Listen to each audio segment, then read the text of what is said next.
Hello students. आज एक important BSc का टॉपिक कवर करने जा रहा हूँ जिसका नाम है फ्रेजनल बाइप्रिज्म। ठीक है, ये इम्पॉर्टेंट क्यों है? ये इम्पॉर्टेंट दो वजह से है। एक तो एक प्रैक्टिकल का टॉपिक है। प्रैक्टिकल अगर आप परफॉर्म करेंगे तो ये प्रैक्टिकल आपको मिलने की संभावना रहती है। अक्सर बीएससी में कहीं ना कहीं first year, second year, third year में ये प्रैक्टिकल, इससे रिलेटेड प्रैक्टिकल आपको मिल जाएगा। ठीक है, तो फिर ये थ्योरेटिकल पॉइंट ऑफ व्यू से भी बहुत इंपॉर्टेंट है क्योंकि इससे क्वेश्चन बनने की संभावना रहती ही रहती है। क्योंकि इसमें कभी भी क्वेश्चन बना के पूछ देते हैं Fresnel biprism, what is Fresnel biprism, explain Fresnel biprism, etcetera, कुछ भी क्वेश्चन बन सकता है। तो पहले हम इस जैसे बोर्ड पे डायग्राम बने दिखाई पड़ रहे हैं, तो इन डायग्राम के जरिए हम फ्रेजनल बाइप्रिज्म की हर एक बारीकी को समझेंगे कि एक्चुअली ये है क्या चीज़ और ये कैसे इसका हम यूज़ करते हैं और इससे हम कैसे क्या निकालते हैं। ठीक है, कुछ चीज़ें हैं, इसका यूज कैसे करते हैं, फ्रेजनल बाइप्रिज्म होता क्या है और इसके ज़रिए हम क्या फाइंड आउट कर सकते हैं, ये इम्पोर्टेंट क्यों है। ठीक है, तो वो सब चीज़ें हम समझेंगे। तो पहले हम इस छोटे वाले डायग्राम से शुरू करते हैं कि यहाँ पे जो आपको डायग्राम दिखाई पड़ रहा है ना, ये फ्रेजनल बाइप्रिज्म का ही एक डायग्राम है छोटा सा। फिर फ्रेजनल बाइप्रिज्म क्या होता है?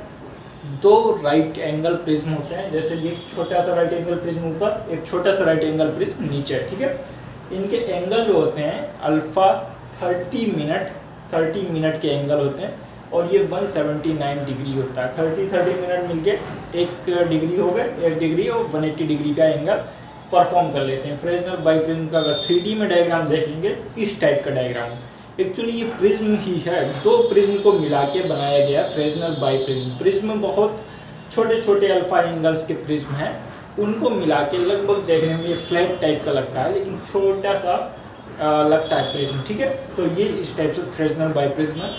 अब इसको एक्चुअली इसका यूज कैसे क्या करते हैं इसमें देखिए। पहले तो ये आपको डायग्राम दिखाई पड़ रहा होगा। ठीक है, ये फ्रेजनल बाइप्रिज्म है। यहाँ से आ जाता हूँ, ये फ्रेजनल बाइप्रिज्म है। ठीक है, इसमें क्या है, ये आपका सोर्स रखा है। सोर्स एक तो लेंथ सिलेंड्रिकल सोर्स एक प्रकार से कह सकते हैं, जो एक लेंथ में परफॉर्म, जैसे रॉड होती है ना, रॉड, उस टाइप का सोर्स यहाँ पर रखा है। ठीक है, ये सोर्स रखा है। सोर्स इस टाइप से रखना है कि सोर्स का इफेक्ट ऊपर हाफ में भी जाए, नीचे हाफ में भी जाए। सोर्स का लाइट दोनों हाफ में जानी चाहिए। ठीक है, अब क्या होगा कि जैसे सोर्स से लाइट आई, लाइट रेज निकली, लाइट रेज इस टाइप से ट्रैवल करेंगी। फर्स्ट हाफ से लाइट रेज जा रही हैं वो यहाँ पर रिफ्लेक्ट होके आ रही हैं, फिर सेकेंड हाफ से जो लाइट रेज आ रही हैं वो रिफ्रैक्ट होके यहाँ पे आ रही हैं। ठीक है, रे डायग्राम देख सकते हैं आप। प्रिज्म है, प्रिज्म बेस की तरफ लाइट को बेंड करता है, वैसे ही बेस की तरफ ये बेंड कर रहा है, बेस की तरफ बेंड कर रहा है, बेस की तरफ बेंड कर रहा है। लगभग इस टाइप से डायग्राम बन जाएगा। अब यहाँ पर देखिए, अगर वर्चुअली देखेंगे तो जो वर्चुअल 2 स्लिट और बन गई। पहली एस तो ओरिजिनल स्लिट थी अपनी, जो ओरिजिनल स्लिट थी। अब जब लाइट रिफ्रैक्ट होके गई तो हमें वर्चुअल स्लिट S1 और S2 भी प्राप्त हो रही है। ठीक है, ये S1 और S2 स्लिट्स की वजह से अगर हम कह सकते हैं कि S1 और S2 स्लिट की वजह से इस स्क्रीन पर अपनी लाइट पड़ रही है। ठीक है, तो S1 से जो लाइट आ रही है इस स्क्रीन पे, वो L से L' के रीजन पर S1 का इफेक्ट है। L से L' रीजन के बीच में S1 का इफेक्ट है और S2 का जो इफेक्ट है M से M' के बीच में S2 का इफेक्ट है। ठीक है, अब देखिए ये रीजन कॉमन है, M से L' के बीच का रीजन कॉमन है। इस रीजन में होगा इंटरफेरेंस। इंटरफेरेंस क्यों होगा? क्योंकि दो कोहेरेंट सोर्स बन रहे हैं, क्योंकि एक ही सोर्स से ओरिजिनेट हो रहे हैं, एक S सोर्स से दोनों सोर्स ओरिजिनेट हुए हैं, उत्पन्न हुए हैं, तो ये कोहेरेंट सोर्स है। कोहेरेंट सोर्स होने की वजह से इस रीजन में इंटरफेरेंस पैटर्न दिखाई पड़ेगा, यानी कि यहाँ पर इंटरफेरेंस फ्रिंजेस बनेंगे। ठीक है, ये फ्रिंजेस कैसी होंगी? ये फ्रिंजेस होंगी हाइपरबोलिक फ्रिंजेस। ठीक है, हाइपरबोलिक फ्रिंजेस। लेकिन हाइपरबोलिक फ्रिंजेस होंगी, इनकी इसेंट्रिसिटी होगी ज़्यादा। हाई इसेंट्रिसिटी होने के कारण ये फ्रिंजेस एक्चुअली स्ट्रेट लाइन की तरह दिखाई पड़ेंगी। वो ध्यान रख लेना, अगर कोई एग्जाम में आता है कि ये फ्रिंजेस कैसी बनेंगी तो हाइपरबोलिक फ्रिंजेस बोलेंगे। ठीक है, अब ये तो हो गया अपना कैसे फ्रेजनल बाइप्रिज्म कैसे अपनी इमेज इंटरफेरेंस कैसे परफॉर्म कर रहा है, वो ये डायग्राम शो कर रहा है। ठीक है, अब जो नेक्स्ट डायग्राम है, इस डायग्राम का यूज करके हम आगे के सवाल जैसे सॉल्व करेंगे कि एक्चुअल में इस डायग्राम्स का यूज करके हम वेवलेंथ कैसे फाइंड आउट करते हैं। इसका मेन मोटो होता है फ्रेजनर बाइप्रिज्म जो हम परफॉर्म करते हैं एक्सपेरिमेंट, तो उससे हम वेवलेंथ फाइंड आउट करने की कोशिश करते हैं। ठीक है, वेवलेंथ कैसे फाइंड आउट करेंगे वो इससे हम कुछ डिराइव करेंगे, उसके जरिए वेवलेंथ फाइंड आउट करेंगे। ठीक है, अब जैसे सोर्स एस है, एस सोर्स की वजह से दो सोर्स और जनरेट हुए थे S1 S2। ठीक है, ये जो दो सोर्स जनरेट हुए, अब जो लाइट रेज जा रही थी यहाँ पे वो डेविएट हो रही थी, कुछ डेविएशन हो रहा, इस पॉइंट पे गई, फिर स्ट्रेट गई, अब फिर जो अपने पाथ से डेविएट होती है उसे बोलते हैं एंगल ऑफ डेविएशन। कितना डेविएशन हो रहा है, डेल्टा का डेविएशन यहाँ हो रहा है, डेल्टा का डेविएशन यहाँ भी हो रहा है। ठीक है, अब ये लेंथ हमने ए मान ली अपनी तरफ से, ये लेंथ भी ए मान ली, ये अल्फा एंगल, ये अल्फा एंगल मान लिया। ठीक है, अब यहाँ से कुछ हम रिजल्ट्स फाइंड आउट करेंगे। ये लेंथ डी है, एस और S2 के बीच की, S1 और S के बीच की लेंथ डी है। ठीक है, अब यहाँ से रिजल्ट फाइंड आउट करेंगे, क्योंकि ये एंगल हैं बहुत छोटे, अल्फा एंगल बहुत छोटा है, अल्फा एंगल बहुत छोटा है। ठीक है, तो अब देखिए, अब जो डेल्टा का फार्मूला होता है, डेल्टा इक्वल टू होता है न्यू माइनस 1 इंटू अल्फा, ये फार्मूला होता है डेल्टा का।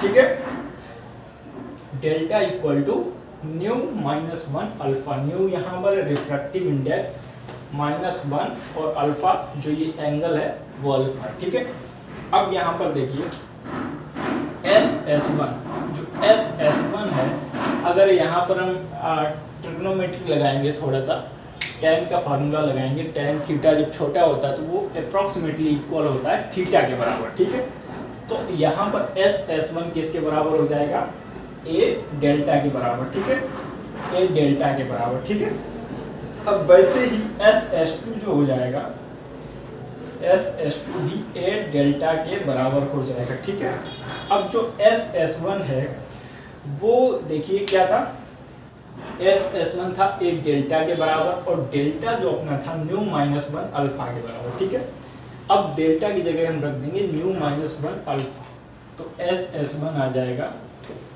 a न्यू माइनस 1 अल्फा, और SS2 आ जाएगा a न्यू माइनस 1 अल्फा। ठीक है, ये चीज आ गई है पुट करके।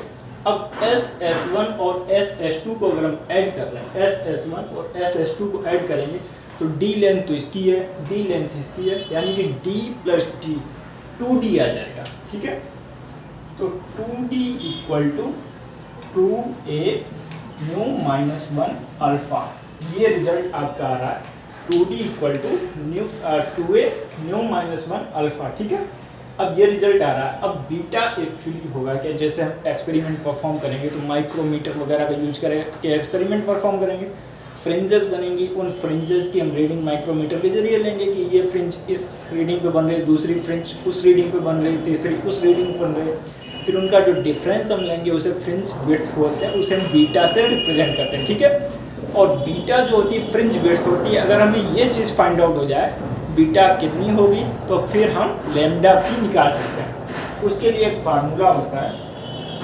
बीटा इक्वल टू होता है D lambda upon D, D यानी कि स्लिट्स के बीच की डिस्टेंस। अब जो स्लिट के बीच की डिस्टेंस है वो डी है, नीचे अगर डी रखेंगे तो यहाँ पर जो स्लिट होगी S1 और S2 के बीच की जो डिस्टेंस होगी वही डिस्टेंस हम यहाँ पर पुट करेंगे, तो ये डिस्टेंस होगी 2D के बराबर।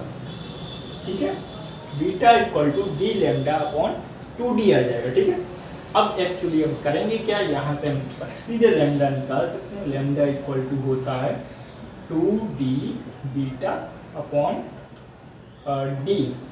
ठीक है, 2D बीटा अपॉन D, ये अपना लैम्डा आ गया। एक्सपेरिमेंट के जरिए हम ये 2 तो अपना है D निकालेंगे, जो डिस्टेंस ये है, और बीटा निकालेंगे, D निकालेंगे। अब ये D निकालने का भी एक फार्मूला होता है, D कैसे निकालते हैं उसका एक फार्मूला होता है, क्योंकि 2D इक्वल टू होता है अंडर रूट D1 D2, उस बेस पे हम 2D equal to D under root D1 D2 होता है, उस हिसाब से डी निकाल सकते हैं। ये फार्मूला आ गया अपना lambda equal to 2d beta upon D. इस फार्मूला के यूज करके हम लैम्डा निकाल सकते हैं, यानी कि फ्रेस्नेल बाय फ्रेस्नेल से हम फाइनली लैम्डा निकाल सकते हैं कि लैम्डा कितना होगा। ठीक है, आई थिंक ये सारी चीज़ें आपको क्लियर हुई होंगी। अगर फिर भी कोई डाउट है तो आप मेरे से पूछ सकते हैं। Okay, thank you.